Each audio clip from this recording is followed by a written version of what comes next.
crois qu'on arrive à un moment, après 10 ans de crise, à la fois on a le sentiment que les choses vont mieux, c'est ce que le FMI a encore dit ces derniers jours, la croissance est là, elle est générale, il n'y a plus une zone du monde qui ne soit pas prise en compte par cette croissance, donc le sentiment de soulagement, et en même temps un certain vertige, on se rend compte qu'on n'a pas complètement réglé les problèmes, qu'il y a toute une série de questions qui restent sans réponse, et en particulier une interrogation de fond qui est la finance qui, déréglée, nous a menés dans le mur.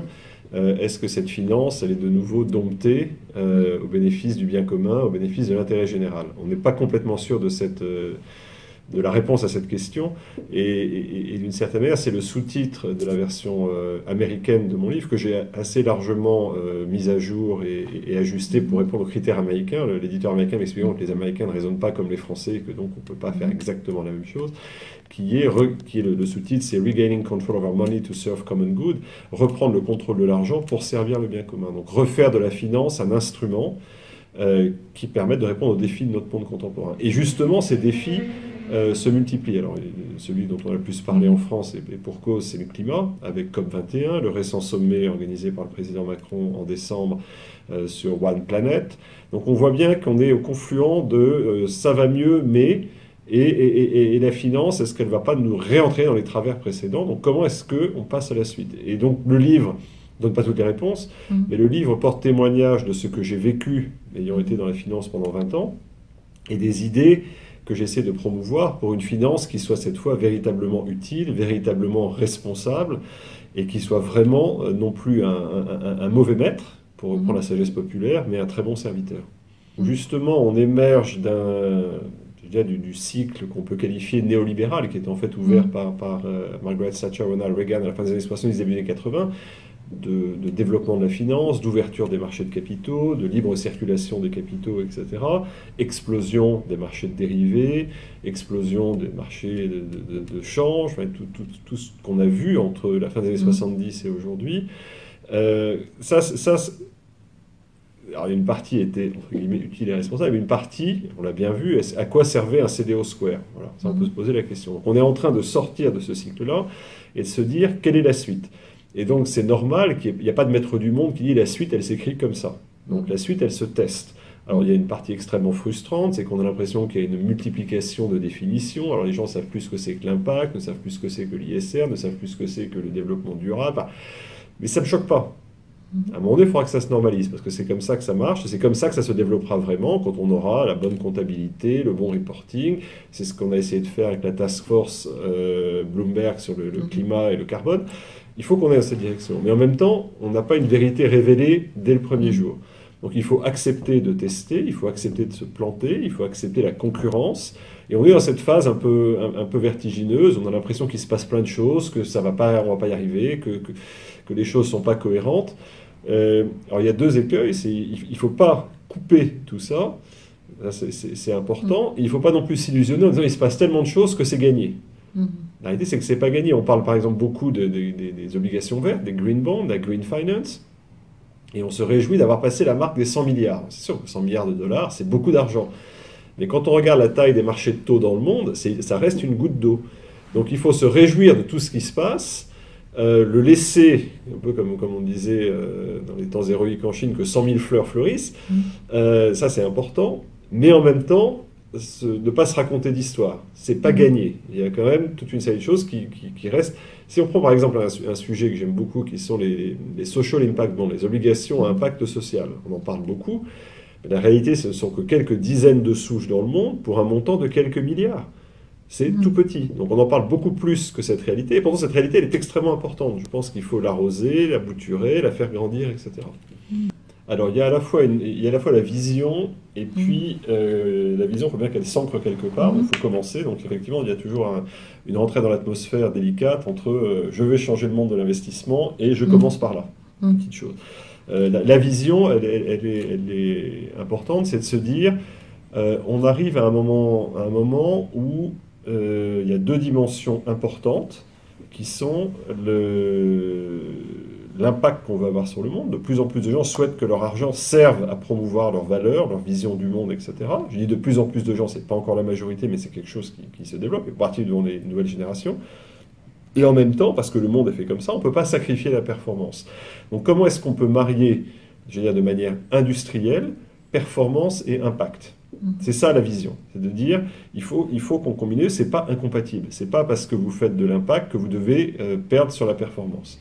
Donc ce que je souhaite, c'est développer un produit d'investissement qui vous garantisse que le risque que vous prenez est rémunéré à la hauteur de ce risque, une rémunération commerciale, et que par ailleurs, vous soyez confiant dans le fait que l'argent que vous investissez sera avec un impact positif. Alors après, on a plusieurs types d'impact, et on a choisi de nous accrocher aux objectifs du développement durable, qui ont une définition officielle, choisie par 193 États en 2015 à New York, à l'Assemblée générale des Nations Unies. Donc on ne va pas prendre tous les objectifs du développement durable, mais enfin, c'est une définition universelle, donc on travaille là-dessus. Donc comment est-ce qu'on marie performance et impact? Là, c'est le premier élément du raisonnement. Le deuxième élément, je m'intéresse aux pays émergents en développement, pour la simple raison que c'est probablement là que sont les besoins.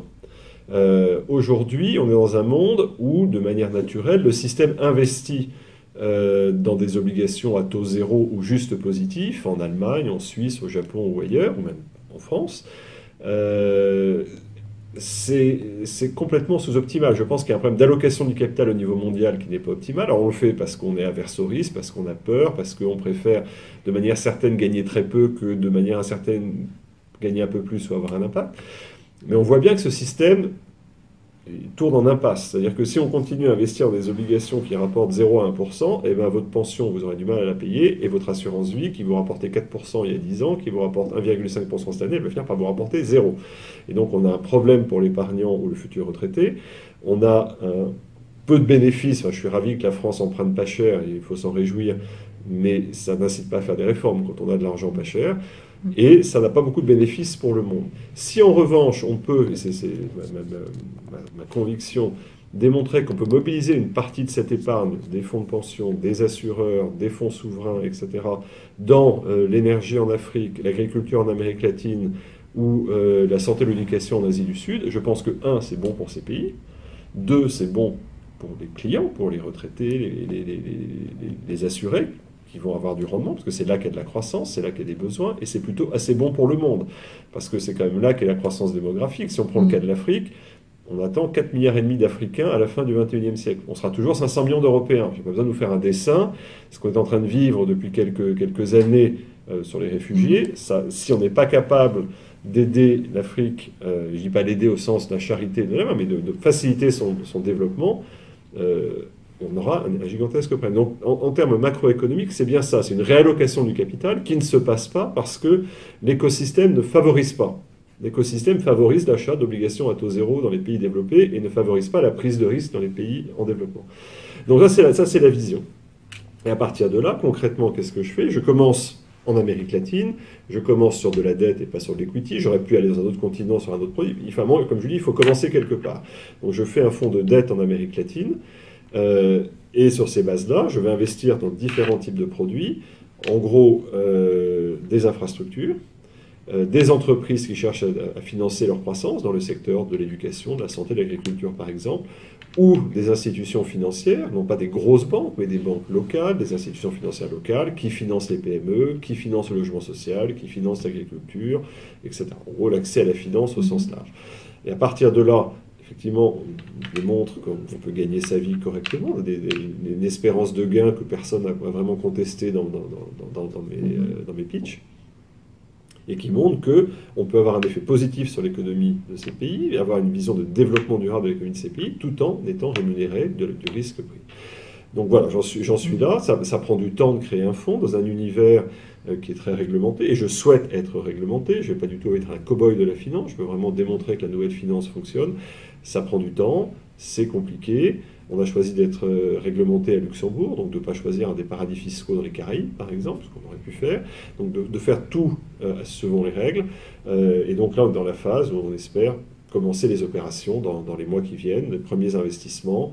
Le pipeline se développe bien, et donc je suis plutôt optimiste à ce stade sur la suite des opérations. On a une équipe à Luxembourg. Le temps où il s'agissait d'une boîte aux lettres est fort heureusement révolu. Donc on a une vraie équipe à Luxembourg qui s'occupe de tout ce qui est juridique, légal, due diligence, relations avec l'autorité réglementaire, marketing, enfin en gros, tout ce qui est, pour faire très court, middle back office. Et c'est important, il y a une réalité luxembourgeoise. J'ai une équipe d'investissement qui pour l'instant est à Washington, et dont je fais partie, puisque je préside le comité d'investissement.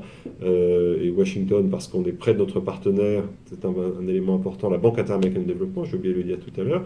Donc on a choisi d'être partenaire d'une grande institution de développement qui nous permet de bénéficier de sa présence sur le terrain, de son historique, des outils qu'on peut mettre ensemble conjointement, et nous donner un facteur de rassurance à l'investisseur. On n'est pas tout seul, une petite équipe à Washington, on travaille main dans la main avec un partenaire qui a plusieurs dizaines d'années d'existence, plusieurs milliers de personnes sur le terrain, 25 bureaux, etc. Donc c'est bien d'être proche d'eux et de rester aux États-Unis pour investir en Amérique latine. Donc ça, c'est un point important. Quant à moi, je voyage essentiellement pour aller expliquer aux investisseurs mon projet, les convaincre que certes c'est une idée nouvelle, certes on est une équipe nouvelle, ce qui est compliqué dans le monde d'aujourd'hui, le concept first time en général crée des réticences, mais qu'en même temps c'est une idée originale qui est soutenue par toute une série de gens qui y croient, qui ont accepté d'investir et de mettre leur réputation dans ce projet, qui ont pris une prise de risque et j'en suis reconnaissant. Donc c'est cet écosystème qu'il faut faire comprendre, qu'il faut faire vivre. Et c'est vrai que le livre dont on parlait tout à l'heure, c'est un peu le mode d'emploi. C'est un peu c'est pourquoi est-ce qu'on fait tout ça? Quel est le rationnel de la création de Blue Like an Orange? C'est effectivement que je pense vraiment que la finance bien utilisée peut sauver le monde. Et de ce point de vue-là, j'ai été extrêmement honoré et extrêmement heureux que le président Emmanuel Macron accepte de faire une préface à ce livre, qui n'est pas un paragraphe, qui est une vraie préface, dans lequel il prend acte que le défi majeur aujourd'hui pour la finance, c'est de se mettre au service de l'environnement, au service du développement et au service d'une innovation qui bénéficie à tous. Ça, c'est une conviction forte qu'il a, qui est la mienne. Et donc, ça, pour moi, c'était un signal très très important que ce message. Bertrand Badré, merci. Je vous remercie.